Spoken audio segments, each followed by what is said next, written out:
State didn't want this out. Fraud inside Kentucky's transportation cabinet. Licenses issued without a driver's test. It is an ongoing WDRB investigation, and tonight we hear from a whistleblower who says coworkers used her login to pull off this scheme. So if you've been paying attention to right-wing media as of late, you've very likely heard the story of the illegal alien truck driver who made a ridiculous and absurd and illegal U-turn on a Florida thoroughfare that ultimately ended up leading to an accident that cost 3 people their lives in the state of Florida. And likely, if you've heard that portion of the story, you have also heard that this guy got his driver's license in the state of California due to the fact that they are a sanctuary state and they grant driver's licenses to these illegal immigrants. And obviously this has caused outrage because California's liberal policies ended up killing 3 individuals in the state of Florida that have no such policies. And while it is important to remark on those particular policies that enable illegal immigrants to integrate into our society, despite the fact that they should not be here, and therefore it is very questionable that they're eligible for driver's licenses in the first place, I would actually like to redirect your attention away from states like California that go out of their way to license these illegal immigrants to a supposedly ruby red state like the state of Kentucky. Despite the fact that they have a Democratic governor, they vote red in presidential elections, that apparently recently uncovered a scheme to give illegal immigrants driver's licenses without them even taking a road test. And of course, how the state of Kentucky decided not to punish the participants in this particular crime and scam, but instead decided to go after a whistleblower who blew the lid off of this whole thing. And this is what we're going to talk about today. This DMV contractor who ended up risking her entire career and losing it in order to tell people what was going on and about the dangers that were afoot on the roads in the state of Kentucky, only to be punished for it. But before we get into that, I want to thank everybody who supports this channel via actualjusticewarrior.com/join. The employees were being paid underneath the table. They say sometimes I immediately let my supervisor know about it. truth hurts. Did you ever think that this would cost you your job? No, And for Melissa Mormon, I was angry for a long time. this is one of those. It hurts me that I'm talking about this and I actually like where I was working at. Times. I came into the office that day, my computer was shut down. I was told to go to the front door.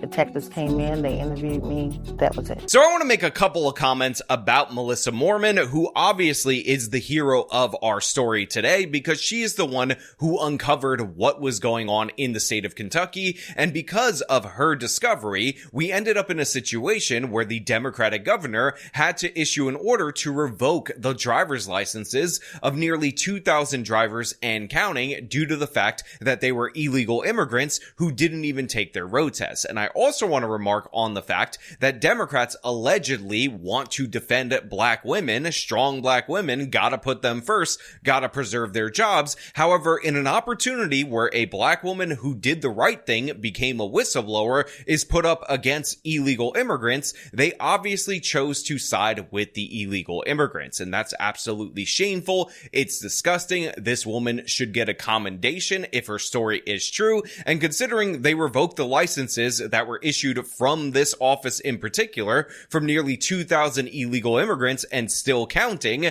I think she has been proven to be true based on what we know right now.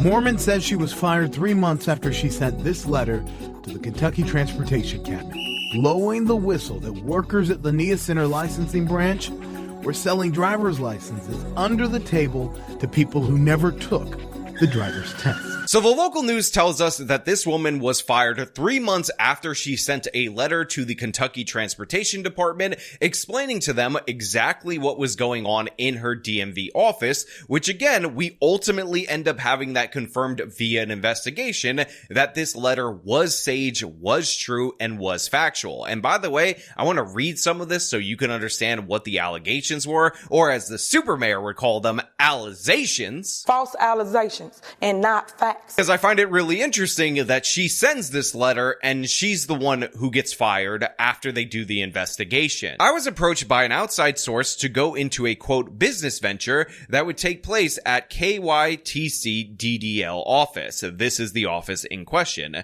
Someone will have birth certificates, social security cards, statements, and bills that are made to look legitimate. They will come into the office with a fast pass and go straight to an individual desk without being checked in. Would set up as normal. Issue the customer and scan the documents as normal. They will pay you directly for the transaction as normal. However, additional payment will be made to the individual for service. I refused the offer for this business venture. I was advised that it was not a good idea after several inquiries to make the decision. My $3,200 was being used as a part of the business venture at several locations, even when not in the office or not at my station to issue. Another source approached me recently and asked if I was still interested in the business venture and advised I was not interested, mentioning 2 employees at the NIA were recently let go under similar suspicion. Melissa Mormon. So here we have this person who's technically a contractor for the DMV in the state of Kentucky, since the state actually took these services away from the county clerk years ago, and she's laying out what this scheme actually is, which is they're going to come in with all these fraudulent documents that are not legitimate, but they're going to look legitimate. You need to approve them and then issue them their licenses or their permits, whatever they're coming in for, and then you will be paid an extra amount by each of these customers in order to get this done for her. Now, I also find it funny that she had to do inquiries with people to figure out whether or not this was a good idea. Let me just tell you, no inquiry required to know that it's not a good idea, and ultimately she ended up deciding that she was not going to participate. However, she took the step further when she realized that they were actually using her admin login in order to run this scam without her knowledge. And by the way, that might sound ridiculous to many of you out there in the audience, but it turns out that the company actually sets the passwords, and they're required for convenience for people to share the passwords with multiple staffers, so people logging in under other people's usernames is not that uncommon at this particular DMV location. Undocumented workers. How did it work? What was going on? The undocumented workers would come into the office in groups. They would provide them either permits or driver's license illegally. So they were bypassed without even taking the test. How much? $200 per person. Up to 5 times a day, she says. Was this an everyday thing? Almost, yes. So she ends up laying out the scam and adds the key component that each and every person that would come in was a so-called undocumented immigrant, when in reality what she meant to say was illegal alien. That is what they are defined as in terms of the law, and that's the terminology that we should be using when discussing this particular topic. And these people would come in, get a legitimate driver's license for the low cost of $200 as a part of this scheme, and again, this woman blew the whistle on it. She revealed this, and by the way, this actually ran somewhat parallel to the reporting from this local news agency. I first reported on the driver's license fraud investigation in April after getting my hands on one of the state's revocation letters. We learned the transportation cabinet sent more than 1,500 of them in 5 months, telling drivers their license was issued in error and must be returned or they could be criminally charged. At the time, state officials confirmed at least 2 terminations, and ongoing state and federal investigations focused on the NIA Center in West Louisville and the E-Town license branch. But they denied all of our records requests, withholding 2,300 documents on the fraud. So this is very interesting, because what ultimately ended up happening when the state of Kentucky ended up figuring out what was going down was that they didn't actually come forward to the public and tell them everything that they knew at that time. They just issued these letters in secret, hoping nobody would notice, revoking the driver's licenses of certain individuals because they were issued quote unquote in error. Now, of course, course, they referenced the firing of 2 different employees at the DMV, but this letter that they issued did not really bring to the attention of the people of Kentucky that this scheme was going on at this location. But of course, this woman being a whistleblower and what she ended up showing that this was intentional, this did involve illegal aliens, and in fact, her login was used in part to run this scheme, definitely does fill in the gaps on this particular story. And also, in addition to everything I just told you, it turns out that there are 2,300 documents that the local news agency requested way back when they originally covered the story that have yet to be released to them. They have denied it, saying we're not going to release it. Even to this day, they're still obfuscating the truth from the public. And again, these are DMV records related to an investigation. They're not meant to be identifying or anything you should be able to shield, and yet the state of Kentucky seems dead set against releasing absolutely anything. It's not like they got something redacted or partial documents or anything of the sort. They got nothing. Zero. Zilch. But a key to pulling off this scheme was making sure the required Homeland Security screening was never run. I start getting these emails saying, are you doing this? Are you doing this? Are you doing this? And that's where it unraveled. She says those workers were using her login, a password she says her bosses made her share, as all workers at the driver's license branch did not have their own. And Mormon was training to be a supervisor. I'm not even at my desk because I'm doing various duties, or I'm not there for the day. So, things start kind of coming together. I'm like, what's going on? Now, she was first alerted to this when she got emails that they weren't doing the appropriate Homeland Security checks that are required under Kentucky state law when issuing these particular licenses. And when she realized that people were able to use her login account, that's when she pieced together that the scam was going on without her knowledge. And that's when she decided to send the letter reporting this. And by the way, she actually sent this letter joint with another person who worked at the Kentucky DMV that should have had her back throughout the process. Now, of course, the police have to investigate her. The login is under her information, so they did their due diligence where they went through her phone, she turned it over voluntarily, went through all of her bank accounts, and they noticed nothing unusual. And one of the ways you know that is that if they did notice something unusual, this woman would have clearly and obviously been arrested. I mean, again, if they're using her login account for this particular process,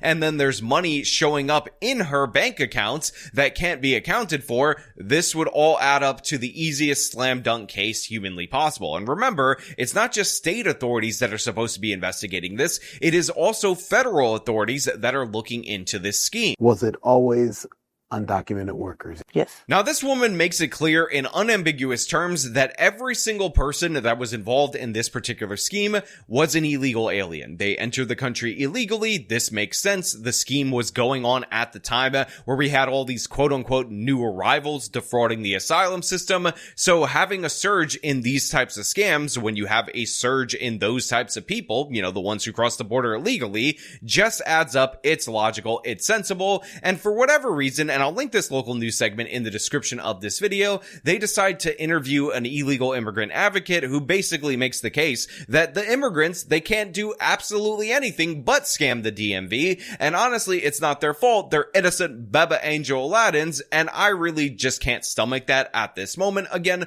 the full segment linked in the description if you want to check it out for yourself, but in reality, you cannot break the law in a country that you're an uninvited guest in. But she didn't technically work for the state. Mormon was a contractor for Quantum, a staffing agency that Kentucky hired to help fill positions in driver's license branches when they took licensing away from the county clerks. Now look, they also explained throughout the course of this what I told you earlier on, which is, of course, that this woman technically worked for a contracting agency, not the DMV directly, because the state had contracted this out. But what's most interesting about all of this is the fact that Governor Beshear was actually asked directly by the local news affiliate in a portion of a segment that was not aired when they initially did their breaking news story on this case, and he said that this had nothing to do with illegal immigrants. Kentucky State Police is on it. There are serious concerns, and will hold anybody accountable if they violated the law. That's basically all Governor Andy Beshear would say as we pressed on this case in April. But there was a part of our interview that didn't make our prior report, and it may be important now. Is there an immigration component to this? Not that I'm aware of. Now look, technically Beshear can always say that he didn't lie to the people of Kentucky right there because he said it, not that I'm aware of, not an absolute no. But in reality, if you found out all of this stuff due to a whistleblower letter and said whistleblower was telling everybody that this was an illegal immigrant scheme, this was something exclusively for illegal immigrants to get their licenses, it's unusual that the governor is pretending to be up to date with the investigation while simultaneously having no knowledge at all whatsoever of any kind of immigration connection to this particular scheme that, of course, exclusively involves illegal aliens, according to the whistleblower who tipped you guys off that started the investigation that, again, the governor is very knowledgeable about. Now, of course, I will leave this up to you guys out there in the audience. You could make your own decisions, but what do you think about the illegal immigrants getting their licenses in this way? And also, I want you to think about this question. Is the system better in the state of California, where at least presumably they would have to take the road test so you know that they could drive? Or do you worry that if you criminalize that, you'll end up in the Kentucky situation where all of this is done under the table? It should be pretty obvious where I stand on this particular issue, but you know what? They brought in an immigration advocate